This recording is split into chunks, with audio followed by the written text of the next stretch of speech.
오늘은 본문 마태복음 13장 24절에서 30절 말씀으로 현 주소가 어디입니까? 무슨 현 주소일까요? 바로 믿음의 현 주소를 말하는 겁니다. 우리들의 믿음의 현 주소가 어디인가?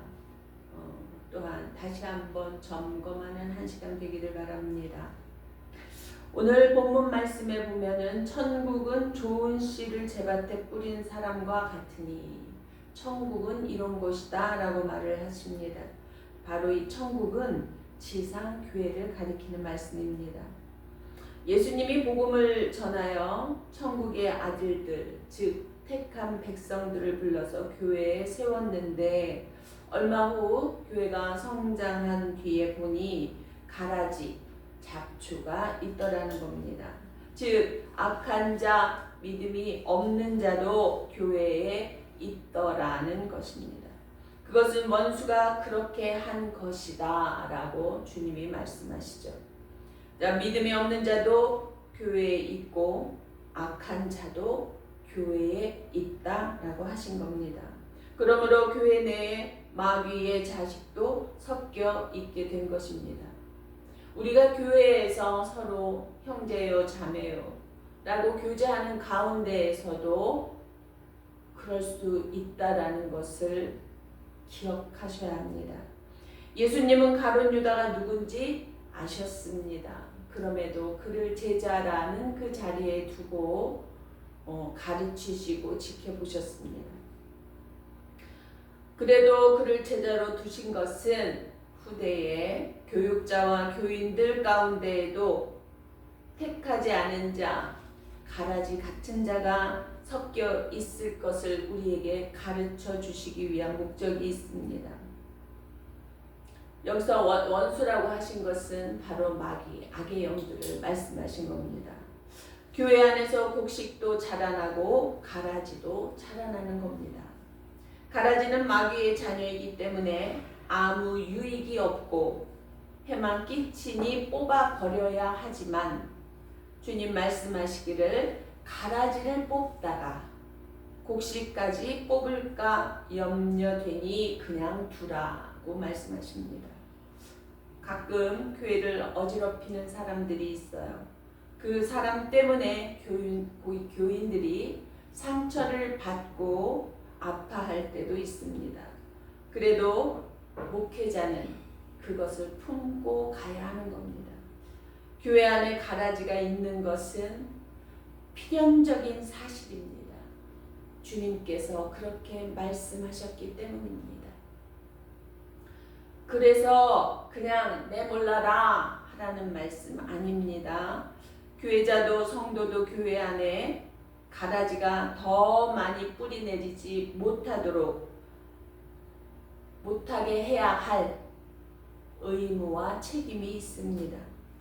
가라지가 교회를 주장하게 되면 교회가 마귀의 인도를 받게 되는 겁니다. 그래서 그것을 교회에서 힘을 쓰지 못하도록 믿음의 사람들이 언제나 깨어 있어 교회를 지켜내야 하는 것입니다. 다는 아닙니다. 물론 성령의 역사로 부흥하는 교회들이 있고 또 은혜 속에서 정말 예수의 사랑을 증거하는 교회들 세상에 많습니다. 그러나 진짜 어쩌다가 가끔 어느 교회들에서 신앙은 보지 않고 믿음이 없는 교인이라도 돈이나 세상적 지위를 보고 집사나 장로로 세우는 경우가 있습니다. 그렇게 되면 결국 돈이 많고 세상 권세 있는 자가 교회를 주장하게 되는 겁니다. 이러한 교회는 주님이 주장하시는 교회가 아니라 마귀가 주장하는 교회가 되는 겁니다. 하나님의 자녀가 많기는 하지만 당연한 교회의 상황 전반을 가룟 유다와 같은 자가 주장하고 있기 때문에 결국 목회자도 생명사역을 주님이 원하시는 그 생명사역을 제대로 이끌어가지 못하게 될 때도 있습니다. 그러므로 목회자도 매 순간 깨어 있어서 분별력을 가지고 주의 종들의 그 직분들을 잘 가려내야 하는 것입니다. 그러므로 교회는 신앙 중심이어야 하고 믿음 중심이어야 합니다. 그런 사람들이 교회의 직분을 또한 맡아야 하는 겁니다. 너무 겸손해서 믿음의 사람들이 오히려 뒷걸음칠 때가 있어요. 저는 부족해서. 그거는 겸손 아닙니다. 교회를 세우기 위하여 믿음을 보고 선출되어지고 직분을 맡게 된 사람은 정말 최선을 다하여 깨어있고 기도하며 주의 교회를 지켜야 하는 겁니다. 믿음 없는 사람이 직분을 맡게 되면 계급장 딴 듯이 높은 자리에서 호령하려 합니다. 유유상종이라고 합니다. 같은 종류의 것이 몰려가는 거죠. 가라지 어디에 속합니까? 가라지 무리가 교회를 휘젓게 되면 어려운 겁니다. 그러니 주님께서 그 가라지를 뽑지 말라 하신 뜻은 무엇일까요? 그렇지 않으면 휩쓸려 버리니 너희들이 깨어 있어라 라는 말씀입니다. 또한 일단 믿음 없는 사람들이 교회를 주장하게 되면 목회자도 그들에게 결국 끌려가게 되고 이런 교회는 하나님 중심 교회가 아니라 인본주의 교회가 되는 겁니다. 가라지를 뽑다가 곡식을 뽑을까 염려하노라. 가라지는 뽑아내버리면 좋을 것 같으나 하나님은 심판 때까지 놓아두라고 말씀하십니다. 가라지가 있는 가운데 곡식을 길러내야 한다는 겁니다. 왜일까요? 주님은 실제 농사를 견주어 말씀하신 것은 아닙니다. 즉 영적 세계, 우리들의 믿음 그리고 교회들에게 하시는 말씀인 겁니다. 실제로 부지런한 농부는 절대 가라지를 그 밭에 그대로 두지 않습니다. 새벽같이 일어나 해 떨어지기 전까지 열심히 그 가라지를 캐어내고 알곡이 되어질 수 있도록 그 경작물들을 지켜냅니다. 다 뽑아서 깨끗이 정리하고 언제나 양분이 알곡들에게 온전히 갈 수 있도록 정리합니다.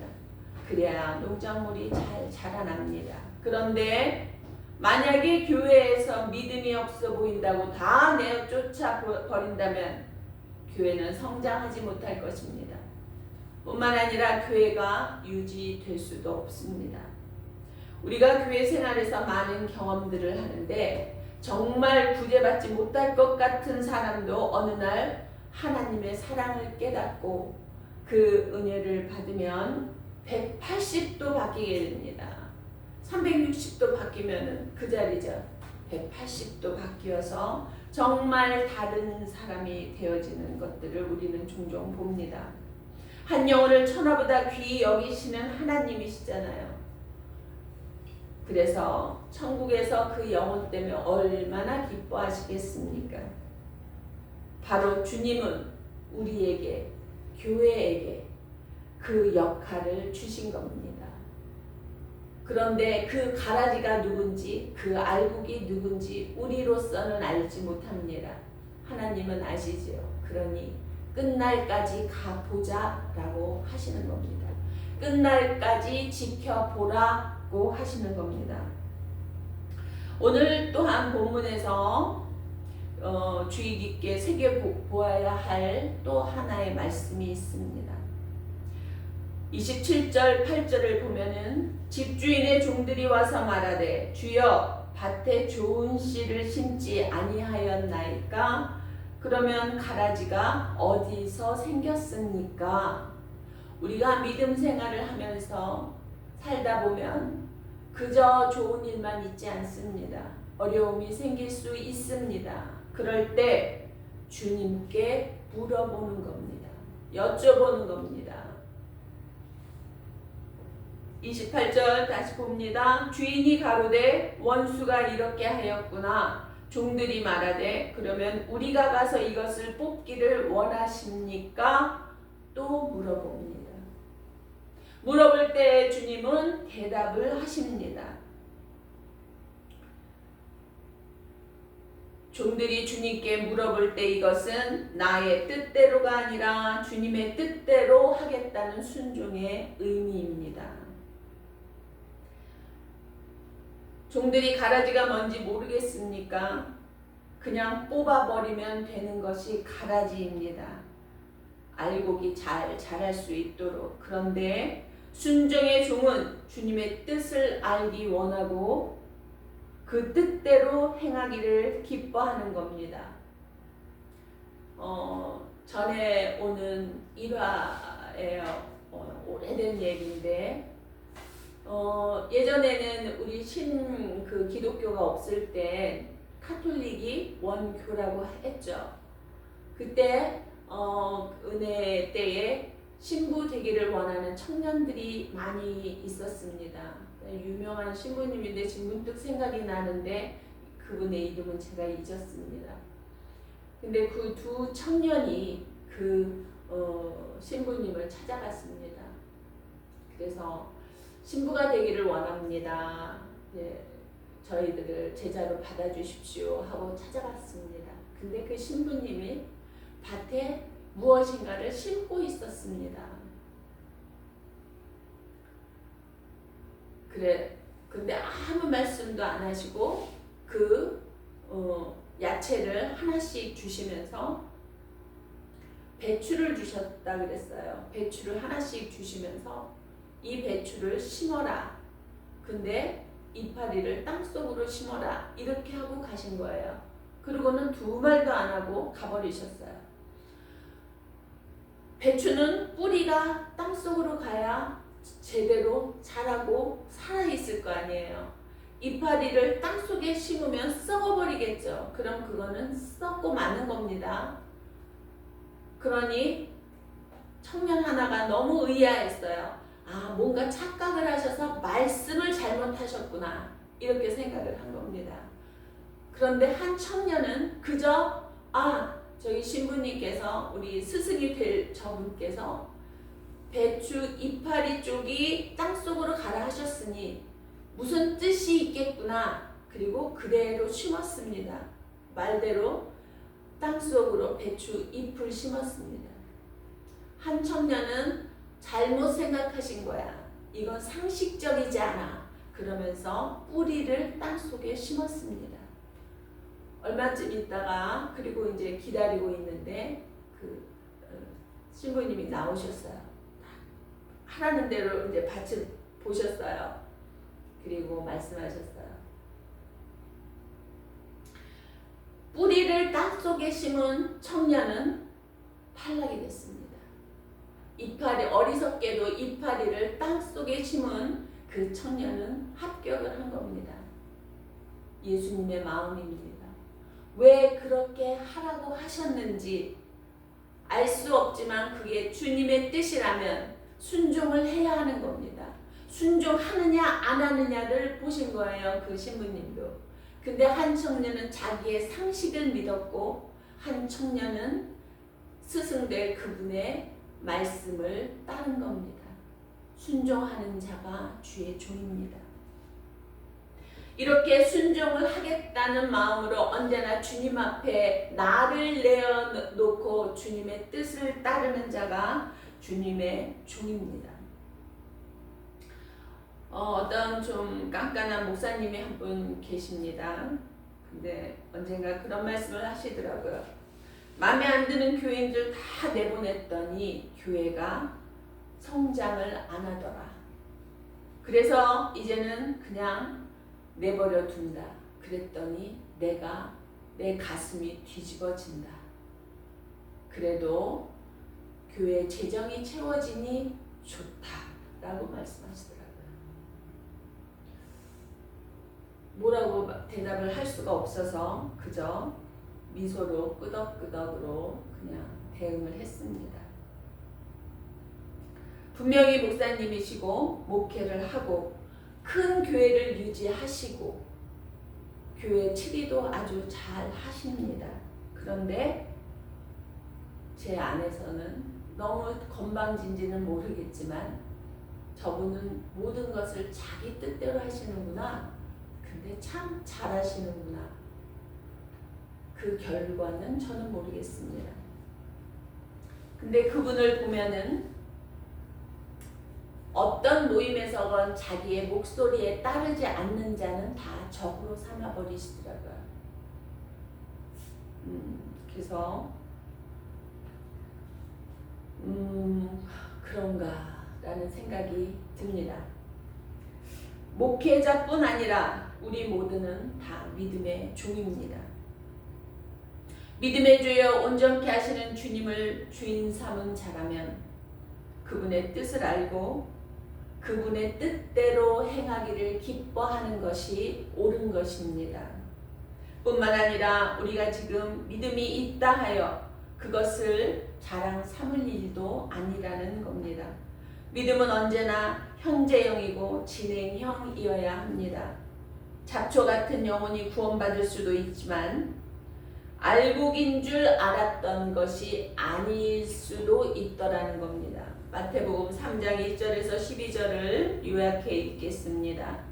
1, 2절 봅니다. 그때에 세례 요한이 이르러 유대 광야에서 전파하여 가로되 회개하라 천국이 가까웠느니라 하였으니 5절 이하 이때 예루살렘과 온 유대와 요단강 사방에서 다 그에게 나와 자기들의 죄를 자복하고 요단강에서 그에게 세례를 받더니 요한이 많은 바리새인과 사두개인이 세례 베푸는 데 오는 것을 보고 독사의 자식들아 누가 너희를 가르쳐 임박한 진노를 피하라 하더냐 그러므로 회개에 합당한 열매를 맺고 우리 믿음의 삶에는 우리 믿음에 합당한 열매를 맺고 살아야 하는 겁니다. 11절 이하 또 봅니다. 나는 너희로 회개케 하기 위하여 물로 세례를 주거니와 내 뒤에 오시는 이는 나보다 능력이 많으시니 나는 그의 신을 들기도 감당하지 못하겠노라. 그는 성령과 불로 너희에게 세례를 주실 것이요 손에 키를 들고 자기의 타작 마당을 정하게 하사 알곡은 모아 곡간에 들이고 쭉정이는 꺼지지 않는 불에 태우시리라. 쭉정이는 벼나 콩 또는 나달 등의 껍질만 있고 내용물이 없는 것, 알이 꽉 차지 않은 껍데기만 있는 것을 말하는 모양입니다. 모양만 크리스찬입니다. 그 안에 믿음이 없습니다. 사랑이 없습니다. 어떻게 하신다고요? 쭉정이는 꺼지지 않는 불에 태우시리라. 잡초만의 문제가 아닙니다. 알곡인 줄 알고 모양새를 갖추었으니 알곡인 줄 알고 끝날까지 잡초와 함께 두었더니 거기에 열매를 안 맺고 쭉정이로 있다면 그 쭉정이 또한 그 잡초와 더불어 뜨거운 영원히 불타는 그 불 속에 태우시리라고 말씀하십니다. 그 불은 구더기도 죽지 않는 영원한 지옥불입니다. 그 지옥불에 던져 버리신다는 겁니다. 기억하시기 바랍니다. 이 한 주간도 주님의 뜻을 알기 원하고 사모하는 마음으로 주님의 뜻대로 행하기를 기뻐하는 저와 여러분 되시기를 주님의 이름으로 축복합니다. 기도하시겠습니다. 사랑의 하나님 아버지 감사합니다.